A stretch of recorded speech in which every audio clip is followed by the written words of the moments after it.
வாழ்க வளமுடன். ஓம் நமச்சிவாய. அனைத்து தமிழ் உள்ளங்களுக்கும் வணக்கம். 60 தமிழ் ஆண்டுகளில் இப்போது பிறக்க இருப்பது குரோதி வருடம். இது 60 ஆண்டுகளில் 38வது வருடம். தற்போது இந்த தமிழ் புத்தாண்டு பிறக்கும் சமயத்தில் மேசத்தில் சூரியன் குரு, கன்னியில் கேது, கும்பத்தில் செவ்வாய் சனி, மீனத்தில் புதன் சுக்கிரன் ராகு என்ற கிரக அமைப்பு காணப்படுகிறது. அதோடு இந்த வருடத்தில் மேசத்தில் இருந்து ரிஷபத்திற்கு குரு பகவான் இடமாறும் இடப்பெயர்ச்சியும் நடக்க இருக்கிறது.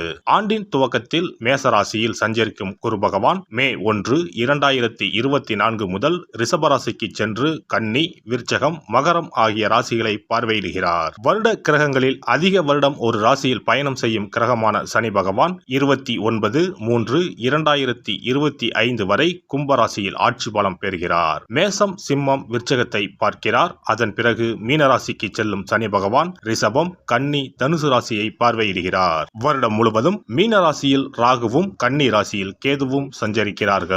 இந்த குரோதி ஆண்டில் மேன்மையான பலன் பெறும் ராசிகள் மேசம், கடகம், கன்னி, விருச்சகம், மகரம். ஒவ்வொரு தமிழ் புத்தாண்டு வருடம் பிறக்கும் போது சூரிய பகவான் தனது உச்ச வீடான மேசத்தில் சஞ்சரிப்பார். ஆனால் இந்த குரோதி வருட புத்தாண்டை சிறப்பிக்கும் வகையில் குருவும் மேச ராசியில் நிற்கிறார். இது போன்ற கிரக அமைப்பு 12 ஆண்டுகளுக்கு ஒருமுறை மட்டுமே உருவாகும். காலபுருஷ 5ஆம் அதிபதியும் பூர்வ புண்ணியஸ்தான அதிபதியுமான சூரியனுடன் காலபுருஷ 9ஆம் அதிபதி பாக்கியாதிபதியுமான குரு சேருவதால் தர்மம் தலைத்தோங்கும், ஆன்மீக நாட்டம் அதிகரிக்கும், ஆன்மீக ஸ்தலங்கள் புனர் அமைக்கப்படும், தொழில் முனைவோர் ஏற்றம் காண்பர். இந்த வருடம் முழுவதும் நிலவக்கூடிய கோல்சார நிலைகளின் அடிப்படையில் இந்த ஆண்டு நன்மை தீமைகளின் அளவு அவரவர் செயல்களால் கூடவோ குறையவோ கூடிய ஆண்டாக இருக்கும்.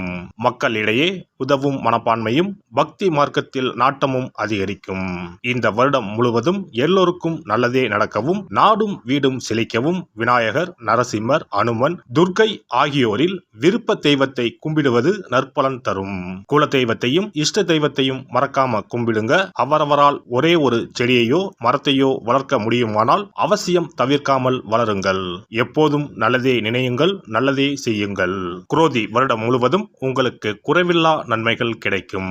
சுக்கிரனை ராசி அதிபதியாக கொண்ட ரிஷபராசி அன்பர்களே, ராகு பகவான் லாபஸ்தானத்திலும் கேது பகவான் பூர்வ புண்ணிய ஸ்தானத்திலும் பயணம் செய்கின்றனர். குரு பகவான் 12ஆம் வீட்டில் இருந்து உங்கள் ராசிக்கு ஜென்ம குருவாக இடப்பெயர்ச்சி அடைய போகிறார். சனி பகவான் ஆண்டு இறுதியில் விரயஸ்தானத்திற்கு வரப்போகிறார். செய்யும் தொழிலில் முன்னேற்றம் ஏற்படும், பதவி உயர்வும் சம்பள உயர்வும் இந்த ஆண்டு கிடைக்கும்.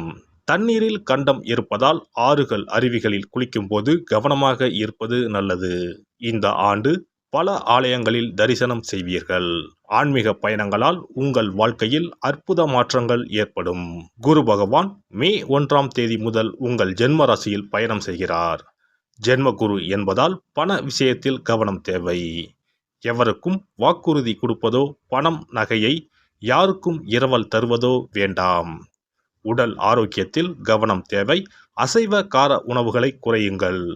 வீண் செலவுகளையும் தவிர்க்கவும். குருவின் பார்வை உங்கள் ராசிக்கு 5, 7, 9 விழுகிறது. குரு உங்கள் ராசிக்கு 5ஆம் வீட்டை பார்ப்பதால் திருமணமாகி நீண்ட நாட்களாக குழந்தை இல்லாதவர்களுக்கு குழந்தை பாக்கியம் கிடைக்கும். பிள்ளைகளின் பிடிவாதம் குறையும். மகளுக்கோ மகனுக்கோ நல்ல வேலை கிடைக்கும். பிள்ளைகளுக்கு சுபகாரியம் நடைபெறும். அடிக்கடி கர்ப்பச்சிதைவு ஏற்பட்ட நிலை மாறும். குழந்தைக்காக காத்திருப்பவர்களுக்கு குழந்தை பிறக்கும். பிள்ளைகளின் உயர்கல்வி நல்ல விதமாக அமையும். களத்திர ஸ்தானத்தின் மீது குரு பார்வை விழுவதால் திருமணம் கைகூடி வரும். தம்பதிக்கு இடையே நெருக்கம் அதிகரிக்கும். வீட்டில் தடைப்பட்ட திருமணம் கைகூடி வரும். அயல்நாட்டில் இருக்கும் உறவினர்கள் நண்பர்களின் உதவிகள் கிடைக்கும். அதிகார பதவியில் இருப்பவர் அறிமுகமாவார். பேசும் வார்த்தைகளில் கவனம் தேவை. உங்களின் 9ஆம் வீட்டை குரு பார்ப்பதால் வருமானம் அதிகரிக்கும். கடனில் ஒரு பகுதியை அடைப்பீர்கள். தந்தை வழி சொத்துக்கள் வந்து சேரும். பயணங்கள் சாதகமாக அமையும்.